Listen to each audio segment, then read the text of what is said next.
بسم اللہ الرحمن الرحیم، شروع اللہ کے نام سے جو بڑا مہربان نہایت رحم والا ہے۔ وَإِذْ قَالَ رَبُّكَ لِلْمَلَائِكَةِ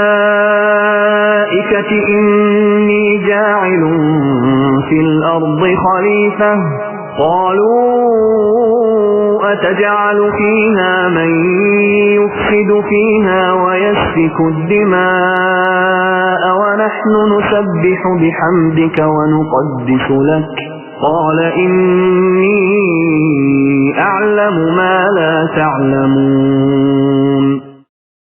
اور جب تیرے رب نے فرشتوں سے کہا کہ میں زمین میں خلیفہ بنانے والا ہوں تو انہوں نے کہا ایسے شخص کو کیوں پیدا کرتا ہے جو زمین میں فساد کرے اور خون بہائے، اور ہم تیری تسبیح، حمد اور پاکیزگی بیان کرنے والے ہیں۔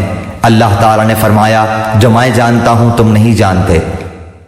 پھر اوپر کے رکوع میں بندگی رب کی دعوت اس بنیاد پر دی گئی تھی کہ وہ تمہارا خالق ہے، پروردگار ہے، اسی کے قبضہ قدرت میں تمہاری زندگی و موت ہے، اور جس کائنات میں تم رہتے ہو اس کا مالک و مدبر وہی ہے، لہذا اس کی بندگی کے سوا تمہارے لیے اور کوئی دوسرا طریقہ صحیح نہیں ہو سکتا۔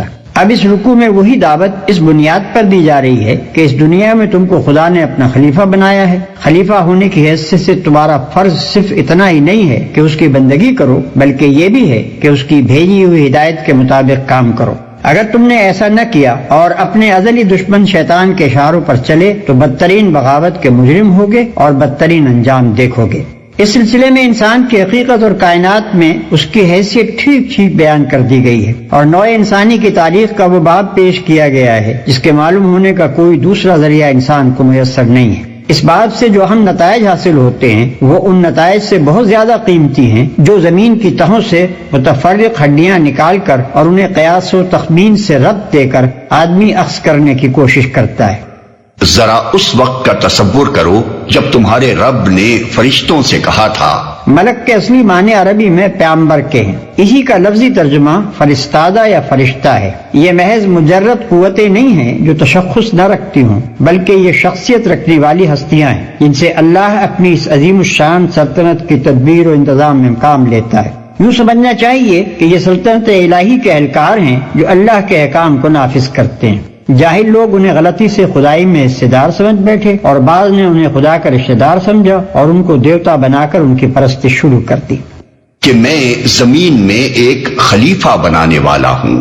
خلیفہ وہ جو کسی کی ملک میں اس کے تفویض کردہ اختیارات اس کے نائب کی حیثیت سے استعمال کرے۔ خلیفہ مالک نہیں ہوتا بلکہ اصل مالک کا نائب ہوتا ہے۔ اس کے اختیارات ذاتی نہیں ہوتے بلکہ مالک کے عطا کردہ ہوتے ہیں۔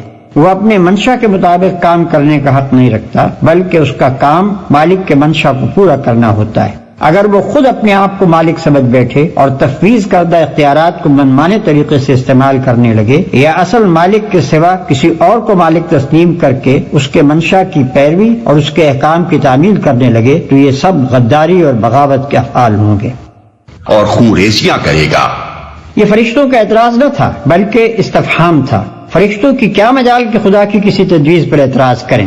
وہ خلیفہ کے لفظ سے یہ تو سمجھ گئے تھے کہ اس زیر تجویز مخلوق کو زمین میں کچھ اختیارات سپرد کیے جانے والے ہیں، مگر یہ بات ان کی سمجھ میں نہیں آتی تھی کہ سلطنت کائنات کے اس نظام میں کسی بااختیار مخلوق کی گنجائش کیسے ہو سکتی ہے، اور اگر کسی کی طرف کچھ ذرا سے بھی اختیارات منتقل کر دیے جائیں تو سلطنت کے جس حصے میں بھی ایسا کیا جائے گا وہاں کا انتظام خرابی سے کیسے بچ جائے گا، اسی بات کو وہ سمجھنا چاہتے تھے۔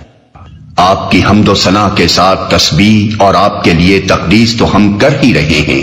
اس فقرے سے فرشتوں کا مدعا یہ نہ تھا کہ خلافت ہمیں دی جائے، ہم اس کے مستحق ہیں، بلکہ ان کا مطلب یہ تھا کہ حضور کے فرامین کی تعمیل ہو رہی ہے، آپ کے احکام بجا لانے میں ہم پوری طرح سرگرم ہیں، مرضی مبارک کے مطابق سارا جہان پاک صاف رکھا جاتا ہے، اور اس کے ساتھ آپ کی حمد و ثنا اور آپ کی تسبیح و تقدیس بھی ہم خدام ادب کر رہے ہیں۔ اب کمی کس چیز کی ہے کہ اس کے لیے خلیفہ کی ضرورت ہو؟ ہم اس کی مصلحت نہیں سمجھ سکے۔ تسبیح کا لفظ ذو معنین ہے، اس کے معنی پاکی بیان کرنے کے بھی ہیں اور سرگرمی کے ساتھ کام اور انہماک کے ساتھ صحیح کرنے کے بھی۔ اسی طرح تقدیس کے بھی دو معنی ہیں، ایک تقدس کا اظہار و بیان، دوسرے پاک کرنا۔ فرمایا میں جانتا ہوں جو کچھ تم نہیں جانتے۔ یہ فرشتوں کے دوسرے شبے کا جواب ہے، یعنی فرمایا کہ خلیفہ مقرر کرنے کی ضرورت و مصلحت میں جانتا ہوں، تم اسے نہیں سمجھ سکتے۔ اپنی جن خدمات کا تم ذکر کر رہے ہو وہ کافی نہیں ہے، بلکہ ان سے بڑھ کر کچھ مطلوب ہے۔ اسی لیے زمین میں ایک ایسی مخلوق پیدا کرنے کا ارادہ کیا گیا ہے جس کی طرف کچھ اختیارات منتقل کیے جائیں۔